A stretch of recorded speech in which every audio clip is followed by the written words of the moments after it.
The ship named MV BBC Nepals, which was sailing from Rotterdam in the Netherlands to the port of Shanghai in China, docked at the port of Hambantota at around 9 p.m. on the 20th of this month. The ship made an emergency call at the port to fix a technical fault in the engine of the ship. However, a subsequent investigation revealed that the ship was carrying uranium hexafluoride, a radioactive material. Following the discovery, the Atomic Energy Regulatory Commission of Sri Lanka had ordered the ship to leave the port immediately. However, the ship was anchored outside the Hambantota port until this afternoon. The Director General of the Atomic Energy Regulatory Council of Sri Lanka, Anil Ranjit, said that the BBC Nepals left Sri Lankan waters at around 1:30 p.m. today after repairing the technical fault on the ship. How will the law be enforced against bringing such hazardous radioactive material into a port in Sri Lanka? We requested the ship to leave Sri Lanka as prior approval was not obtained. Accordingly, the ship left the port. We have to file legal action against the Sri Lankan representative. If a radioactive substance is brought into Sri Lanka, there are provisions in the Act on how one should proceed.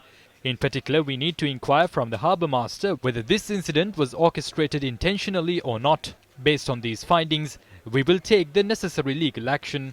By oversight සිද්ධ වෙච්ච දෙයක්ද කියලා අපිට පැහැදිලි කරගන්න ඕනේ. ඒ අනුව අපි ඉදිරි මේ නීතිමය ක්‍රියාමාර්ග ගන්නවා. මේක මේ සරල කාරණයක් නෙමෙයි. This is not a minor matter. Uranium is a raw material used in nuclear power plants. In other words, it is an explosive. Now, why did this ship enter the Hambantota port? It is said to be due to a technical fault. I hope you remember that the city of Beirut in Lebanon exploded about an year ago. That too was due to the storage of ammonium.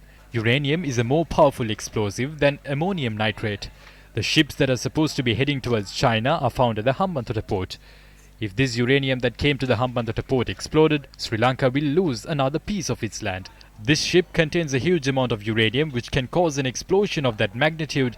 Explosives are brought from ships to places that are said to be secure and to places claimed to have no threat to national security. This is exposed by the daughter of Kehelia Rambukwella, who is currently working at the Hambantota port. They tell the country that they were not informed about this. While certain inquiries are made, it was revealed that their children are involved in these as well. Cabral's son is an employee of the Port City Company, and there are Sri Lankan representatives at the Chinese port company too. The problem is that those who stated facts about the Chinese port and the Hambantota port are helpless when such explosive material is brought into the country. All they can do is request the ship to leave.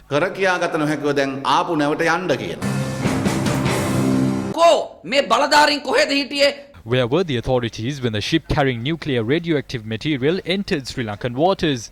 Were they in slumber?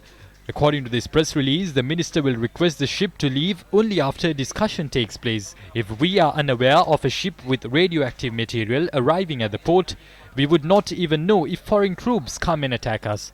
The unannounced arrival of a ship carrying radioactive material from Netherlands to China is the best example of the threat to national security.